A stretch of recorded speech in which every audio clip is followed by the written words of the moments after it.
B. Gonzalez was born in South Chicago in the shadow of U.S. Steel Southworks in 1951. I was born in the car on the way to the hospital. My parents always said I was in a hurry to start my life.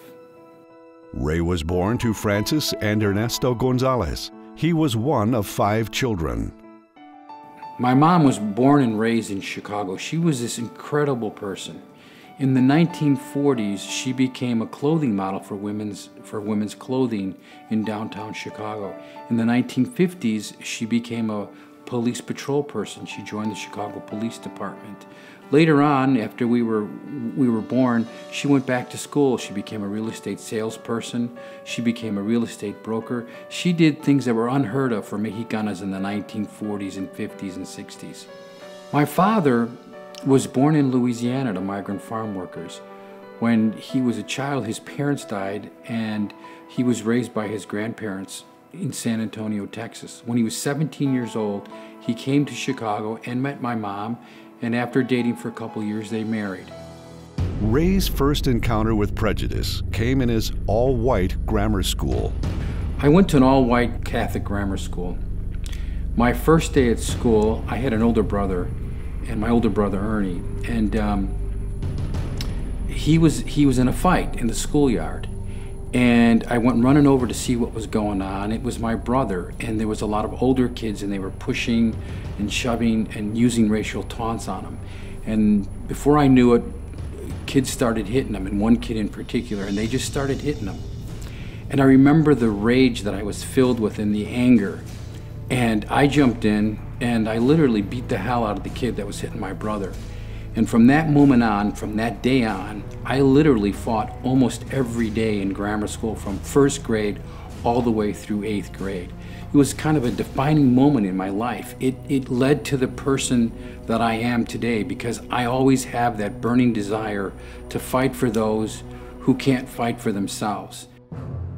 In addition to prejudice in the schoolyards, there was also prejudice in the classroom. One of the things is they would tell us stories and give us examples of the lack of contributions by Latinos in this country. It was through my parents and my grandparents that they righted those wrongs. They taught us what the true history of our community was. They're the ones that instilled a pride and a respect for our culture and who we were. They're the ones that planted those initial seeds of me fighting back for our community. Rey excelled in high school and went to his counselor to see how he could pursue his dream of attending Notre Dame University. In high school, I had a 3.8 GPA. I went to see my high school counselor as a senior and told him that I wanted to go to Notre Dame College. He looked at me and he said, "You people don't go to college. When you graduate from high school, I'll find you a good job in the steel mills. I'll make sure you get a good job in the steel mills." Well, I was so mad that I showed him I went to work in a meatpacking house, and it was brutal. But Rey eventually, like so many other Latinos from South Chicago, went to work in the steel mills. By the time I was 19, I was married. By 20, I had a son. I was working full-time and attended college. My parents always had regrets about not going to college. I didn't want to live with those same regrets. Rey graduated college in 1976 with a degree in business administration and went to work for the Chicago Urban League, helping women and minorities acquire work in the building and construction trades. Well, here's the problem. It would take sometimes 2, 3, 4 years before they were called. Our people needed jobs now. So what I did was I created this program. It was called an industrial apprenticeship program, and I began working with corporations like General Motors and U.S. Steel and Republic Steel to create this new program and new opportunities for minorities. But there was a problem. The people that Rey was sending for jobs were being rejected. What we quickly learned in working with the corporations is that our people were failing the test, in particular the math portion of the test.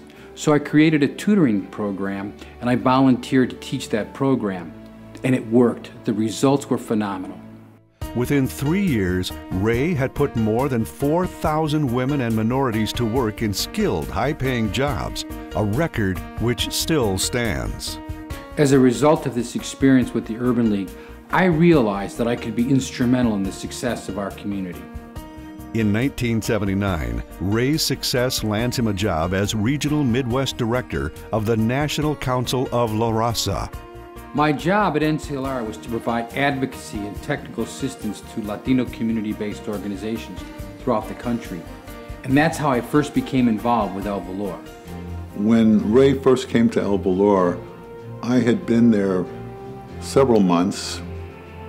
The windows were broken out. They were the old glass block. The basement was flooded with electric wires on the floor. And here comes Rey Gonzalez in the door.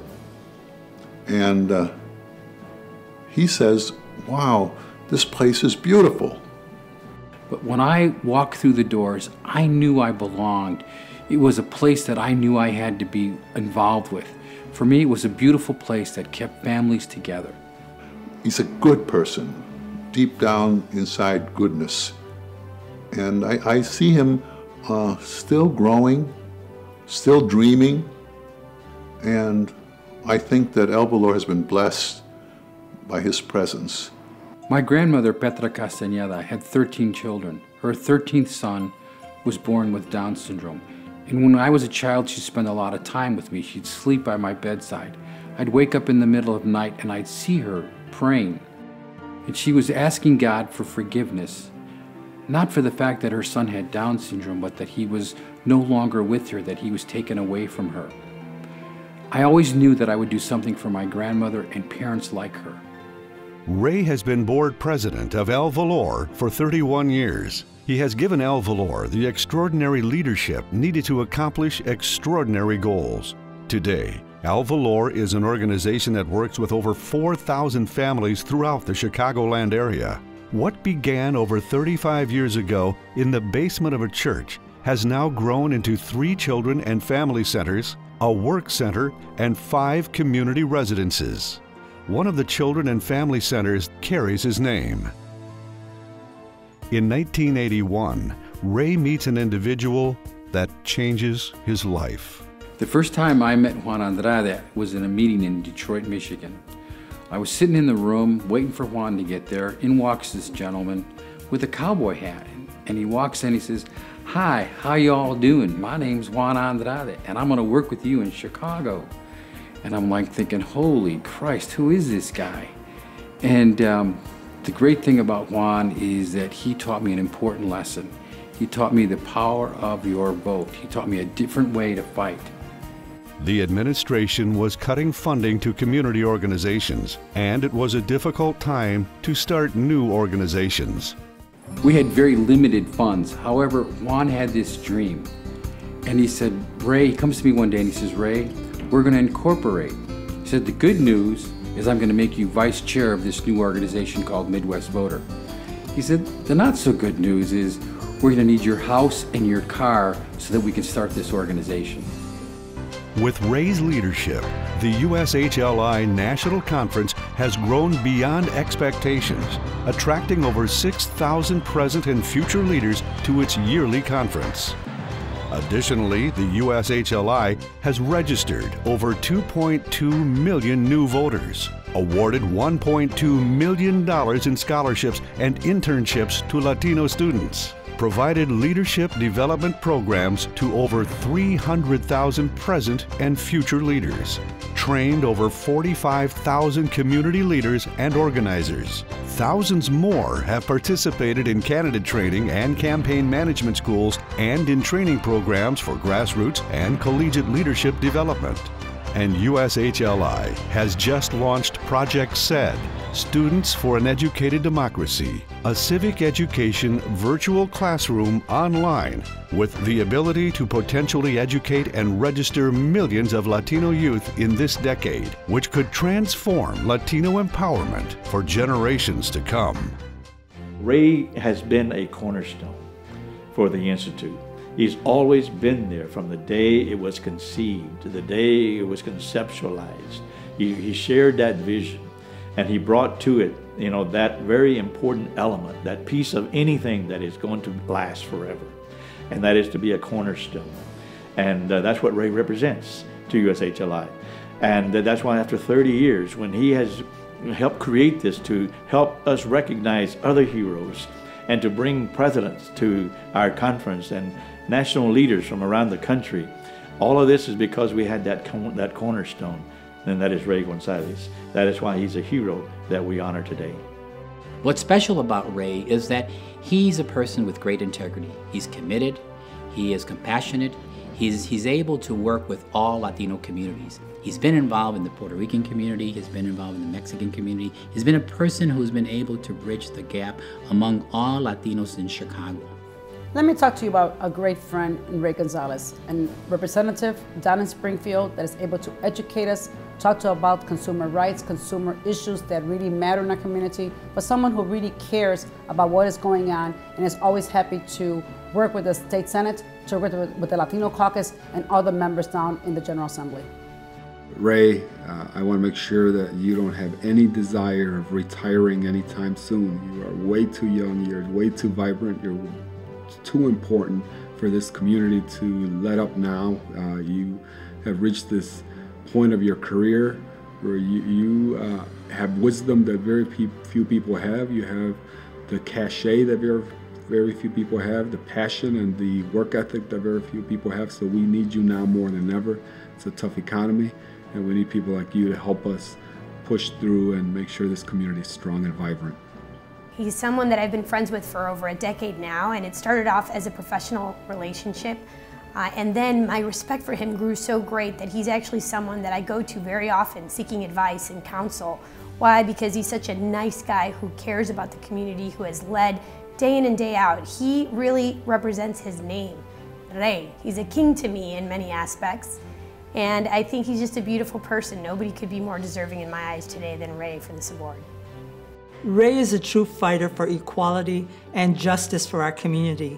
His steadfast passion for the educational, economic, and political empowerment for our people identifies who he is.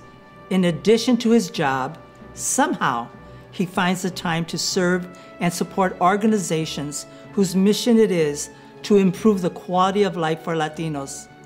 As a member of ALCOM's board, the Latino Council on the Media, Rey helped change the media landscape by advocating for jobs both on air and behind the scenes at television stations in Chicago. Rey, together we fought many battles. You have been a blessing to me and to so many others. In his 36 years of community involvement, Rey has helped launch new community organizations, has helped raise tens of millions of dollars for nonprofit organizations, and given unselfishly of his time to improve social and economic conditions for all Latinos. Rey has been awarded the Jefferson Award for Volunteerism, the Cesar Chavez Community Service and Leadership Award, and named in the top 100 most influential Latinos in America. In recognition of the impact he has had on young people as a role model and motivator, Governors State University established the Rey B. Gonzalez Scholarship Fund in 1997. My message to our young leaders is always believe in yourself. Take control of your life. Don't let others define the person you'll be. By volunteering, I learned that I could be a leader. Your unlimited growth potential can be enhanced by volunteerism.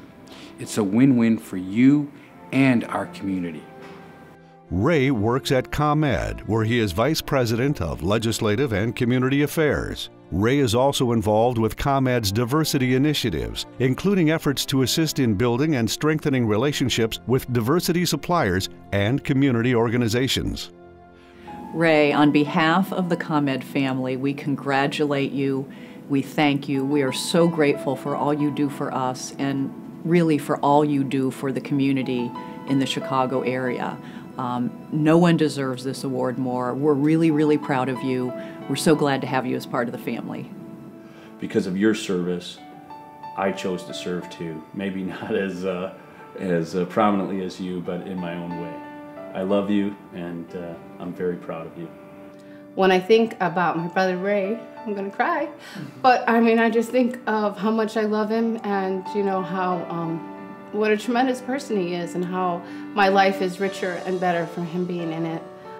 In my life has always been about two things, my family and the community. And if it wasn't for Hilda and her support and the kids and their love, I wouldn't have been able to do all the things that I do. Hilda's the one that sacrificed and gave of her time and took care of the kids while I was off, as Vince would say, you know, or Juan would say, pursuing God's work. It was really Hilda and the kids that are really the foundation. They're the bedrock of who I am as a person, but they're also the motivation for the things that I do. There were a lot of weekends I didn't get to see him, but he always did make time for me, and I also want him to know that I'm very proud of him, and I'm grateful for every moment I've had with him.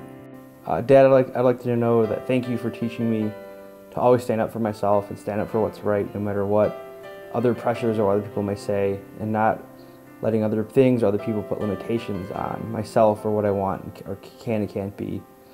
Dad, I just want you to know that you're the best dad that anyone could ever ask for, and I'm so proud of everything that you've done with your life and all that you've given of yourself to other people, and I appreciate everything you've ever done for me, and I love you with all my heart. He is a mentor and has been a mentor to our children, to those in the community, to our many nephews and nieces. So that has never bothered me, the fact that I have to share him with the community. And I still continue to do so, and it doesn't bother me at all, because I know that is his passion. I know that is his heart. And I encourage him to continue to do that, because that's his way of giving back. And I want to thank him for being the wonderful spirit and the wonderful heart and just the human person and genuine person that he is. Thank you, Ray. I love you. My community involvement has been a match made in heaven. It's never been about me. It's about giving back to the community. The journey has been just wonderful, and I know my grandmother and mother are looking down, and hopefully they're proud of me. On behalf of the Board of Directors and the staff of the United States Leadership Institute and the 30th Annual United States Hispanic Leadership Conference, we salute you.